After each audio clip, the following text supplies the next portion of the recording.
साबिक वज़ीर आज़म नवाज शरीफ की वतन वापसी पर सिविल एविएशन अथॉरिटी ने इस्लामाबाद एयरपोर्ट पर खुसूसी इंतजाम किए हैं। एयरपोर्ट के स्टेट लाउंज की सुबह सवेरे सफाई कर दी गई।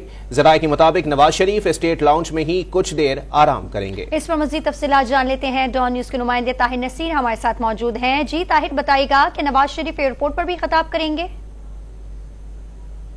जी बिल्कुल, देखें, साबिक वज़ीर-ए-आज़म मियां मोहम्मद नवाज शरीफ 4 साल बाद वतन वापस आ रहे हैं और इस हवाले से उनका जो चार्टर्ड त्यारा था उसने भी उड़ान भर चुके हैं। इस वक्त मैं इंटरनेशनल अराइवल के बाहर मौजूद हूँ। अगर कैमरामैन मंसूर आपको दिखा सके तो यहाँ पे ये इंटरनेशनल अराइवल है और एक तवक्को ज़ाहिर की जा रही है कि शायद की बात है कि मियां मोहम्मद नवाज शरीफ इस जगह से एग्जिट भी कर सकते हैं। ताहम अभी तक जो स्टेट लाउंज है जहाँ पे मियां मोहम्मद नवाज शरीफ ने 2 घंटे आराम फरमाना है, उसकी सफाई सुथराई का काम मुकम्मल कर लिया गया है। और अब यहाँ पे कारकुनान तो उस तरह नहीं है, क्योंकि कारकुनान को लाहौर पहुंचने की हिदायत की गई थी। यहाँ पे मुकम्मल एयरपोर्ट, अगर कैमरामैन मजीद आपको यहाँ पे दिखा सके तो यहाँ पे एयरपोर्ट के ऊपर कारकुनान ना होने के बराबर है।